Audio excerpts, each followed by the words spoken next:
One of the Phantom 3s I have in the shop has its hydraulic valve lash adjusting system still installed from when it was new. This car has not been converted to solid, which a lot of them have been. So the hydraulic system is really quite interesting and quite unique.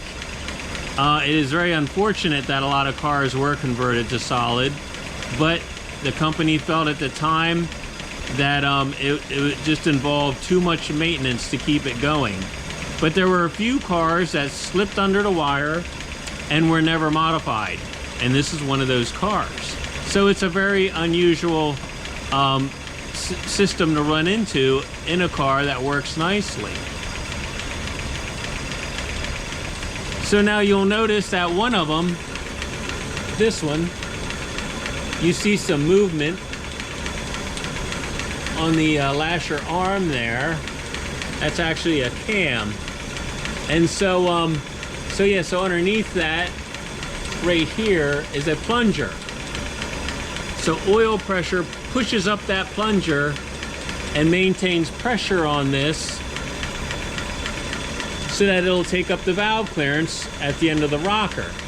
Now this one has air in it, and that's why it's oscillating like that, and this one's making a noise. So we need to bleed the air out of that. And the reason why the air is in there is because these cars have a filter, a little oil filter on the side of the engine.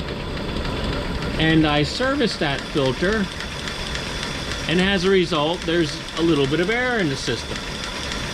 So I'll take you around and show you where that filter is.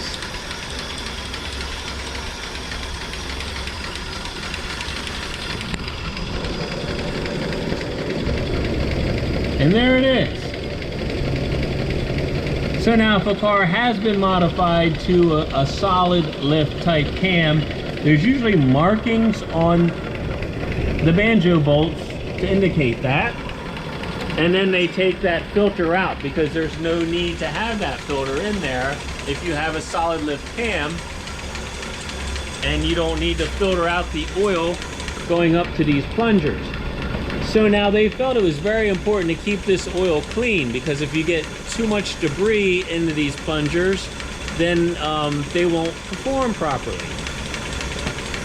So I'm going to show you the method for bleeding the air out of these. So yeah, so you use this pick. It's a right angle pick. Now, in a toolkit of an early Phantom 3, you'll see something similar like this, like an ice pick. And what you do is you insert this into a little hole that's in the plunger. And then you are releasing a valve. And then that allows the air to bleed out. And once the air is bled out, then it comes up tight, like it's supposed to be. And then everything quiets down. And you'll just go down the line and look and see if any more of these are oscillating. This one looks like it is a little bit, so maybe there's a little bit of air in there.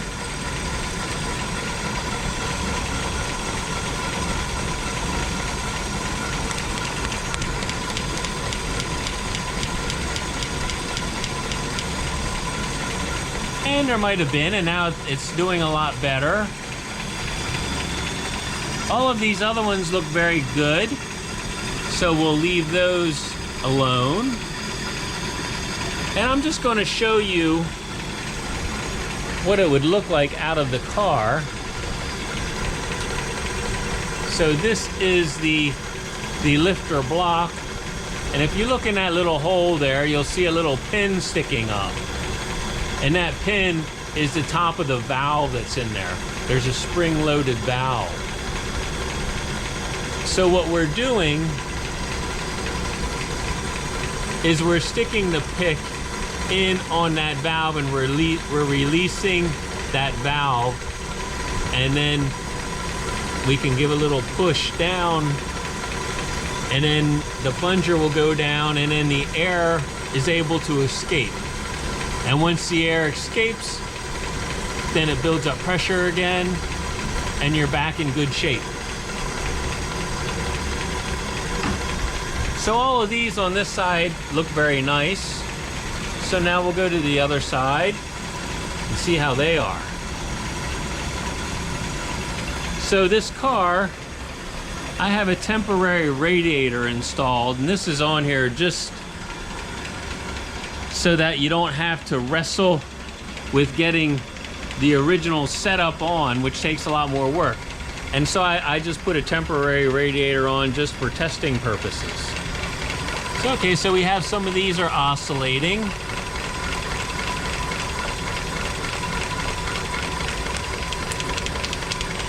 A little bit of oil splashing back. We hold it down for a bit, let the air out, and then it comes up tight.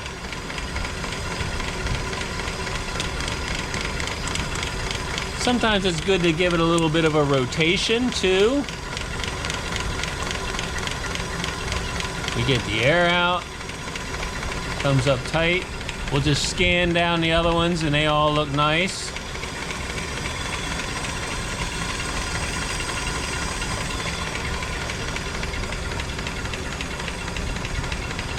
So now it should be that you get the air out and then everything's good until you service that filter again. Or if you have a problem, one might happen to build up again. So this is not something you have to do on a regular basis. It's just something you have to do once in a while.